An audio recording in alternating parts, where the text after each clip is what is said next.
Hi friends, இன்னைக்கு நம்ம இந்த வீடியோவில் நாவல் பழ சட்னி அதை எப்படி செய்யறது பார்ப்போம். இப்போ இந்த நாவல் பழ சட்னிக்கு ஒரு மிக்ஸி ஜாரில் 2 பச்சை மிளகாய் போட்டிருக்கேன், 2 பல்லு பூண்டு, அப்புறம் ஒரு 1/2 கப்பு நாவல் பழத்தை கொட்டையெல்லாம் எடுத்துட்டு கட் பண்ணி போட்டிருக்கேன். இது ஒரு 10-15 பழம் இருக்கும்.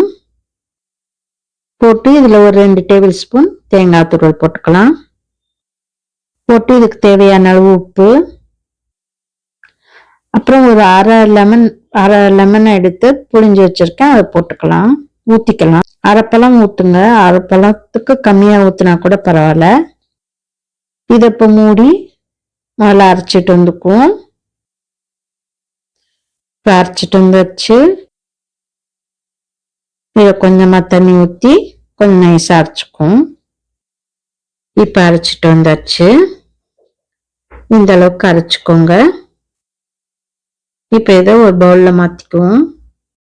இப்ப அருமையான டேஸ்டியான நாவல் பழ சட்னி ரெடி ஆயிடுச்சு. இந்த நாவல் பழத்துல நிறைய ஹெல்த் பெனிஃபிட்ஸ் இருக்கு. இதுல இது சுகர் கட்டுப்படுத்தும், அது மட்டும் இல்லாம செரிமானத்தை மேம்படுத்தும். இதுல விட்டமின் சியும் அயனும் இருக்கிறதுனால நல்ல இதய ஆரோக்கியம், சரும ஆரோக்கியம் அதெல்லாம் மேம்படுத்தும். அது மட்டும் இல்லாம மலச்சிக்கலை போக்கும்.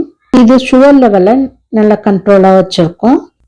இப்ப இந்த நாவல் பழ சட்னி ரெடி ஆயிடுச்சு. இதை நீங்க செஞ்சு பாருங்க. செஞ்சு பார்த்துட்டு இந்த வீடியோ பிடிச்சிருந்தா லைக் பண்ணுங்க, கமெண்ட் பண்ணுங்க, ஷேர் பண்ணுங்க.